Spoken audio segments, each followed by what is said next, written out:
ये बच्चा कौन है? इसके चेहरे पर अजीब नूर क्यों है? ये वही निशानियां हैं, ये वही मोहर है। ये तो मैं सितारे पढ़ता हूं, इसके हाथ पर निशान हैगा, अंबिया की मोहर। ये वही है जिसका इंतजार था। अगर ये बच्चा बच गया तो हम में से कहीं नहीं बचेगा, ना हमारा देन बचेगा, ना हमारी शान। अगर ये सच है तो ये अल्लाह की मर्जी है। मैं अपना बच्चा तुम्हें नहीं दूंगी।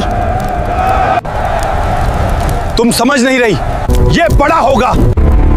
साल बनु साद की दाइयाँ मक्का जाती थी अमीर घरानों के बच्चों को लाकर अपने पास परवरिश करने के लिए, ताकि उन्हें उसके मुआवजे में अच्छा पैसा मिले। सब दयान बादशाह ले जा रही थी। हालिमा अभी भी इंतजार कर रही थी। लेकिन इस साल मोहम्मद बिन अब्दुल्लाह नाम के बच्चे को किसी ने भी नहीं। वो एक यतीम थे, तो उन्हें लगा कि शायद इनके एवज में उन्हें कोई पैसा नहीं मिलेगा। और दूसरी तरफ हलीमा सादिया जो बच्चों के इंतजार में थी, उसके नसीब में कोई भी बच्चा नहीं आया। लगता है इस साल भी हमें कोई बच्चा नहीं मिलेगा।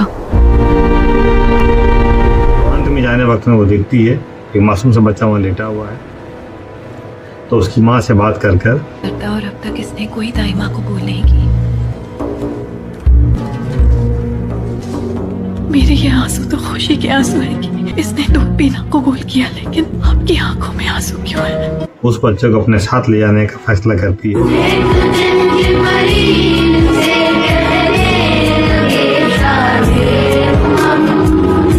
बच्चे को अपने साथ लेकर सफर पर निकल पड़ती है। उसका ऊँट जो सफर में बहुत धीरे धीरे चल रहा था, अक्सर पीछे रह जाता था। इस बार वो सबसे आगे निकल गया। उनके शौहर हरीस उनसे पूछते हैं,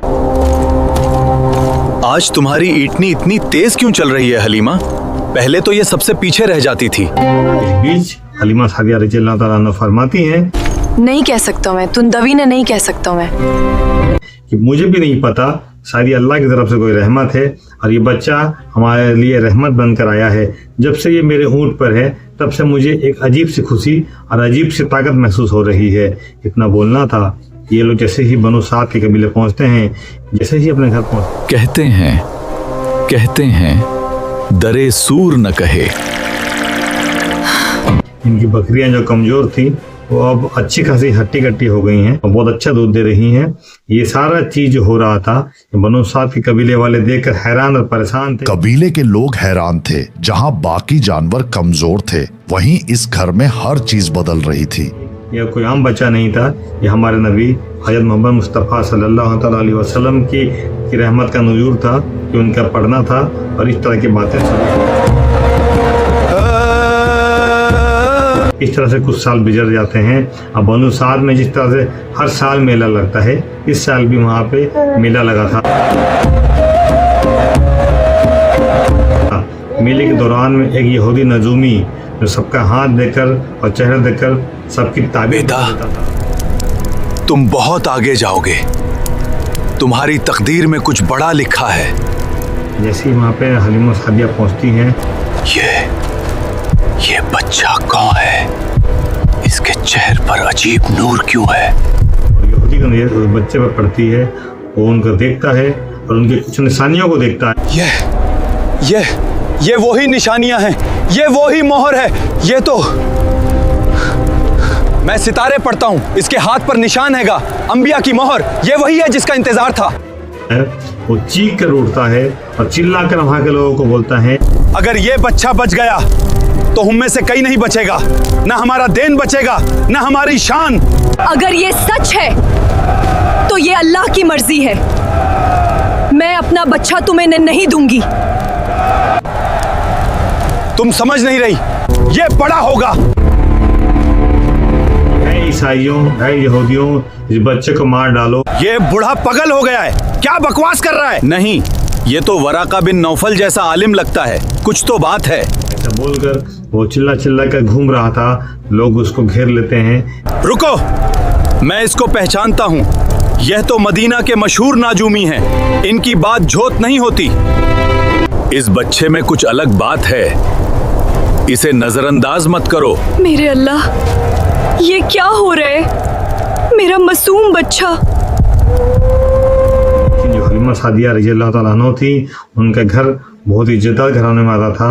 उन्होंने बोला कि खबरदार, अगर तुम में से कोई भी आगे बढ़ा तो याद रखना मैं पीछे नहीं हाथूंगी। बोला था कि लोग पीछे हट जाते हैं। हलीमा सादिया तो बच्चों को लेकर अपने शौहर के साथ में लेकर के आ जाती हैं और वो बोलती हैं कि मुझे पहले ही पता था कि ये कोई आम बच्चा नहीं है, इसलिए इसको हम इनके घर पर वापस कर देंगे।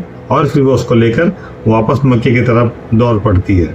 बच्चे को लेकर वह मक्का की ओर लौट रही थी, लेकिन हर कदम के साथ उनका दिल भारी होता जा रहा था। जिस मासूम को कुछ समय पहले तक अजनबी समझती थी, उसी से अब उन्हें ऐसा लगाव हो गया था जैसे वह उनके अपने दिल का टुकड़ा हो। और बाद में वह नजूमी अपने किए पर बहुत पछताता रहा। हर वक्त बस एक ही बात दोहराता रहता था, ये बच्चा आम नहीं जानता था, मैं जानता था, लेकिन मैंने उस वक्त उनकी मदद क्यों नहीं की? मैं तो उसी दिन उनका गुलाम बन जाता।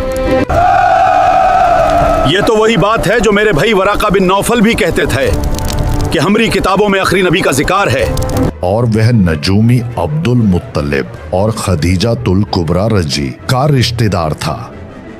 एक वक्त में अपने बच्चों को देहाती इलाकों में भेजकर परवरिश करने का अरब में एक बहुत पुराना रिवाज चला आ रहा था। कि लोग मानते थे कि मक्का की आबो हवा के मुकाबले रेगिस्तान की साफ हवा बच्चों की जिस्मानी और जहनी सेहत के लिए बहुत ही फायदे। देहाती कबीले की जो अरबी भाषा थी वो बहुत ही शुद्ध थी।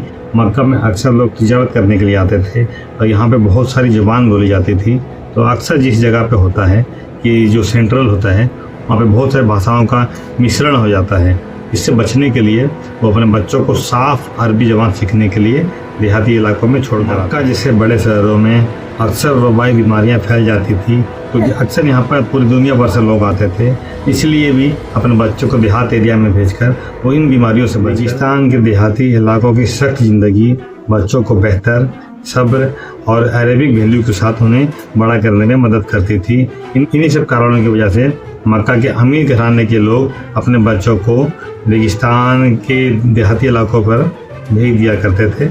बच्चों की वहीं पर उनकी परवरिश होती थी, उसके बदले में वो उनको मुआवजा देते थे। बिस्मिल्लाहिर्रहमानिर्रहीम। मक्का से दूर ताइफ के करीब बनु साद का वो इलाका जहाँ से एक ऐसी कहानी शुरू होने वाली थी जो दुनिया का नक्शा ही बदलने वाले एहतराम तौर तरीका सब कुछ बदलने वाला था। यह अरब का सहरा है, बानू साद की बास्ती, जहाँ से एक ऐसी कहानी शुरू होने वाली है जो दुनिया का रुख। हलीमा बिन अबू दुयाब एक गरीब मगर एक अच्छे खानदान से अपने ताल्लुक़ रखती थी। शौहर का नाम था हरीस बिनते अब्दुल उज़्ज़ा। ये लोग मनुसात के इलाके में एक बहुत ही शरीफ परिवार से आते थे। ये बहुत ही गरीब थे, लेकिन इनका परिवार अक्सर इज्जतदार घरानों में इनकी गिनती की जाती थी। इनके पास एक बकरियों का छोटा सा झुंड था और एक छोटा सा बच्चा जिसका नाम था अब्दुल्ला।